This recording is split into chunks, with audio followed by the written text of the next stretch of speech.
Hein, bon, bref, donc là, mon premier personnage, c'est le personnage du spectateur. Hein, comme vous, quoi, le gars.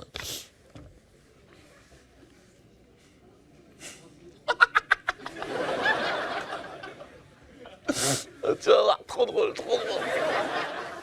Rien que sa gueule, la gueule. Trop mortel, j'ai vu tous ces spectacles, la vérité, tu vas rigoler, je te jure. À tous, juste avant, mes excuses. Dans le cul, il leur a mis. Et on est avec toi, cousin. Par contre, 1905, c'est bizarre, ça, par contre. Non, le titre, 1905, par contre. Non, mais 1905, quoi, peut-être?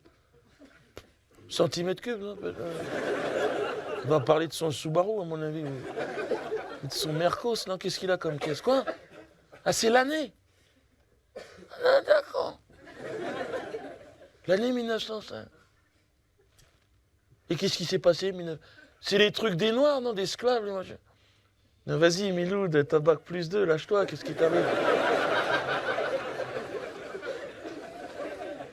C'est la naissance de Brigitte Bardot. Ah, ça, par exemple, on a le droit à se foutre de la gueule de Bardot, ça, c'est pas gênant, ça. Avec une blague comme ça, je vais même avoir un Molière à tous les coups. Se foutre de la gueule de Bardot, si c'est autorisé. Ah, bah, c'est subventionné, tu peux y aller. Hein. Tais-toi, tais-toi. Non, mais ne réponds jamais. Ne parle pas. Non, vas-y, Biloud, vas-y, c'est quoi la 1905? Là, la laïcité. Ah, d'accord. Mais par rapport à quoi? Comment ça se passe? Hein? La séparation des églises et de l'État.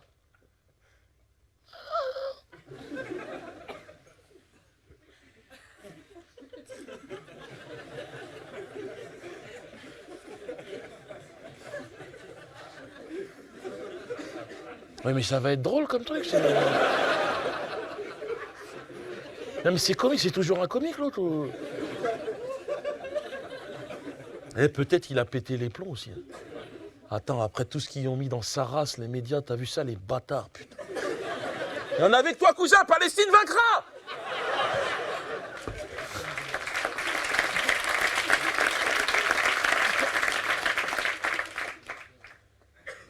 Vous entendez ça, hein? Palestine vaincra? Non, mais on est où, là?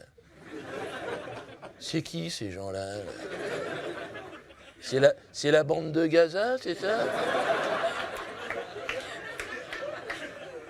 Écoutez-moi, toute cette horde de primitifs incultes, là, tous ces islamo-bambous, là, hein,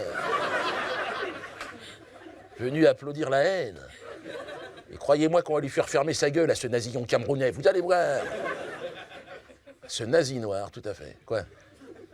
Si ça a existé, ben vous le faites exprès, vous êtes bête, madame. Mais le gros de la troupe du Troisième Reich, c'était des nègres. Ah, bien sûr! Ça m'est maquillé, bien sûr! Mais Göring, Eichmann, Goebbels, Himmler, Mengele, Rottenauer. Du rustre bantou grimé à la hâte. Taisez-vous. Oui, mais on s'en fout de ce que vous allez dire. Hitler lui-même était nègre. Michoko, il se faisait appeler.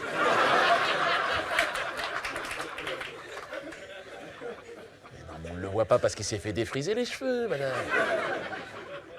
D'ailleurs, il l'attendait, sa mèche. On voit bien qu'il avait un problème avec ses cheveux, cet homme. Ah oui. Hein? Non, c'est sa mère. C'est sa mère qui était entière. C'était une Martiniquaise. Croyez-moi bien que ça zoukait chez les Hitler. Sa mère biologique était une négresse à plateau, tout à fait. C'est pour ça qu'il était complexé, parce que c'était un café au lait, en fait. Le café au lait est toujours complexé. Hein. Et il a le cul entre deux chaises, l'autre. Hein. C'est pratique pour chier, on imagine bien. En termes de repères identitaires, c'est une catastrophe. Hein. S'il vous plaît, vous pouvez parler moins fort.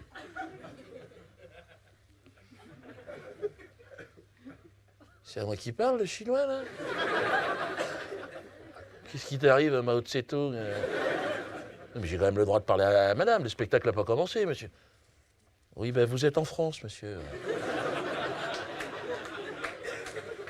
Eh bien, en France, on a le droit à 30 décibels jusqu'à 22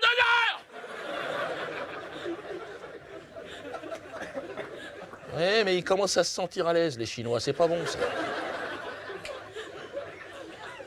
Qu'est-ce que vous dites? Vous pensez qu'il s'est calmé? Vous le faites exprès. Non, mais attendez, il appelle son spectacle 1905. Non, mais bien sûr, mais ça, c'est la technique du double langage. C'est Ramadan qui tire les ficelles à tous les coups. C'est le Hamas, bien sûr. Parler de la laïcité, il va parler de quoi? De la séparation de quoi? Hein, de la synagogue et de l'État? Hein? C'est ça qu'il vient de dire? Vous comprenez pas que ce mec soit de la haine? Il soit de la haine!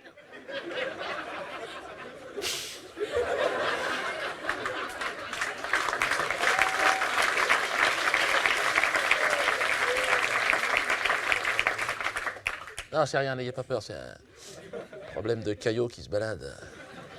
Ou alors il va nous emmerder, essayer de nous culpabiliser avec ces histoires de négros, c'est ça? Comme quoi les nègres ont souffert, l'esclavage, les réparations, Quel culot, quoi. Mais quand vous savez que les premiers esclavagistes, madame, ce sont les nègres eux-mêmes, mais ils se vendaient entre eux, tout à fait. Ah, une coutume comme ça. Tiens, Jean-Jean, je t'ai vendu ce matin. Ils se parlaient comme ça. Non, parce qu'ils se considéraient comme des objets. D'ailleurs, taisez-vous, on s'en fout de ça, quoi. Mais la plupart se baladaient avec le prix gravé sur la gueule. Ils se le faisaient eux-mêmes. Mais l'escarification, eh ben, c'est l'ancêtre du code barre, cette chose.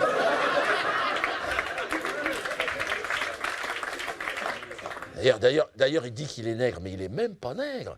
Mais c'est un café au lait, enfin. C'est un arabe, si vous préférez. C'est un Algérien, voilà, tout à fait. Hey, le noir, c'est gentil, normalement. C'est docile, ça chie, ça consomme, et puis c'est tout. Alors que le café au lait, il est là pour te niquer, le café au lait. À chaque fois qu'il y a une merde, c'est un café au lait, si vous regardez. Mais tout le temps.